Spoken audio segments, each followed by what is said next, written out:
জন্মদিবস পালন করলে শিরক হয়, মৃত্যু দিবস পালন করলে শিরক হয়, 26শে মার্চ পালন করলে শিরক হয়, 16 ডিসেম্বর পালন করলে শিরক হয়, 21শে ফেব্রুয়ারি পালন করলে শিরক হয়, কোন দিবস পালন করলে শিরক হয়, পহেলা বৈশাখ পালন করলে শিরক হয়। ওরে বাঙালি অজ্ঞ জাতি, পহেলা বৈশাখে তোকে ইলিশ মাছ কিনে গাছের নিচে যেতে হবে? আল্লাহ বিদ্যাও দেয়নি তোকে, বুদ্ধিও দেয়নি।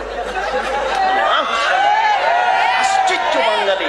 শুনুন, মুহাম্মদ সাল্লাল্লাহু আলাইহি সাল্লাম মক্কা থেকে মদিনায় আসলেন। মুহাম্মদ সাল্লাল্লাহু আলাইহি সাল্লাম মক্কা থেকে মদিনায় আসলেন, দেখলেন মদিনার লোকেরা 2 দিন খেলাধুলা করে, দেখলেন মদিনার লোকেরা 2 দিন খেলাধুলা করে, দেখলেন মদিনার লোকেরা 2 দিন খেলাধুলা করে। তিনি বলেন, এই শোনো, তোমাদের এই 2 দিন বাতিল, তোমাদের এই 2 দিন বাতিল, তোমাদের এই 2 দিন বাতিল। আমি মুহাম্মদ সাল্লাল্লাহু আলাইহি সাল্লাম 2 দিন দিচ্ছি, আমি মুহাম্মদ সাল্লাল্লাহু আলাইহি সাল্লাম 2 দিন দিচ্ছি। আনন্দ ফুর্তির একদিন হলো ঈদুল আজহা, আনন্দ ফুর্তির একদিন হলো ঈদুল ফিতর। মনে থাকবে না? আনন্দ ফুর্তির একদিন হলো ঈদুল আজহা আর একদিন হলো ঈদুল ফিতর। খাওয়া বেশি খান, দৌড়াদৌড়ি করেন, ফুর্তি করেন, তাসবিহ তাহলিল করেন, হালাল যত কাজ আছে সবকিছু করেন, আজকে করেন আনন্দ ফুর্তির। নবী যদি বলতেন, এই মদিনার ছেলেরা শোনো, তোমাদের ছিল 2 দিন, আমি দিলাম 2 দিন। এই মদিনার ছেলেরা শোনো, তোমাদের ছিল 2 দিন, আমি দিলাম 2 দিন।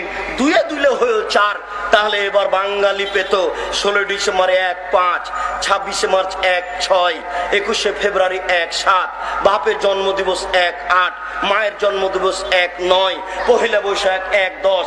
এইভাবে করতে করতে সারা বছর চলে যেত, পড়া লাগতো না।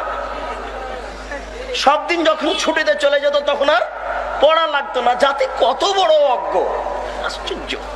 আল্লাহর নবী বলেছেন, এর ফলে ইলম বিদ্যা উঠে যাবে, ওয়ায়াকসুরাল জাহাল, মূর্খতা বেড়ে যাবে। এই ছেলে তোমাকে বলছি, এই ছেলে তোমাকে বলছি, তুমি খুব সতেজ ব্রেনের ছেলে, মাস্টার ডিগ্রি পাস করে গ্রামের বাড়িতে গেছো। তোমাদের গ্রামে একটা হিন্দু সরস্বতী, ভগবতী, কালী, দুর্গা তৈরি করে ওখানে রেখেছে জিলাপি আর একটা কলা। এবার তুমি হাসছো আর বলছো, এত বোকা মানুষ গো। আচ্ছা, এই সরস্বতী, কালী, দুর্গা কি কলা খেতে পারে? হিন্দুরা কত বোকা, কি ব্যাপার, এখানে কলা জিলাপি রেখেছে। এই ছেলে তোমাকে বলছি, তুমি সাবধান থেকো। তুমি যে এখন স্কুলে এসে বলছো, এই ছেলেরা, এই মেয়েরা, আগামীকাল তোমরা ফুল নিয়ে আসবা, পায়ের জুতা খুলে দিয়ে বরকতের কবরে ফুল চড়াতে হবে। তোমার মাস্টার ডিগ্রিকে কবর দিতে এসেছি, তুমি মনে রেখো।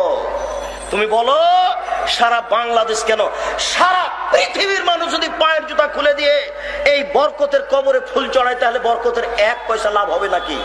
যদি না হয় তুমি এই কাজ করলে কেন? তাহলে ওর সরস্বতী ভগবতীর কাছে কলা দেওয়া আর তোমার এই কবরে ফুল চড়ানো 2টা সমান নয় কি?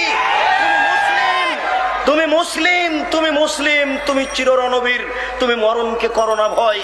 তোমার ইতস্ত বোধ করা দরকার ছিল, তোমার লজ্জা বোধ করা দরকার ছিল, তোমার বিদ্যাকে মূল্যায়ন করা দরকার ছিল। তুমি বেশি না পারলে তুমি ঘুরে দাঁড়াতে, ছি ছি এ কাজ কেউ করে? এই বলে তুমি ঘুরে দাঁড়াও, বাঁচার পথ আছে। তুমি শিক্ষক হয়ে কাজ করো কি করে? সারা পৃথিবীর মানুষ যদি পায়ের জুতা খুলে দিয়ে ফুল চড়াই, বরকতের 1 পয়সা উপকার করতে পারবে না। যদি সেদিন তুমি বলতে, এই ছেলেরা শোনো, তারা জীবন দিয়েছে, তারা রক্ত দিয়েছে, তোমরা একটু তার জন্য ক্ষমা চাও। তোমরা বলো, আল্লাহ এদেশের ভাষাকে টিকানোর জন্য বরকত জীবন দিয়েছে, তোমার দরবারে ক্ষমা ভিক্ষা চাচ্ছি। সে মানুষ, বরকত মানুষ, সালাম মানুষ, তার কোনো ভুল ত্রুটি থাকতে পারে। তোমাকে বলছি, দয়া করে তুমি তাকে ক্ষমা করো, দয়া করে তুমি তাকে ক্ষমা করো। এটা একটু বলতে পারেন না?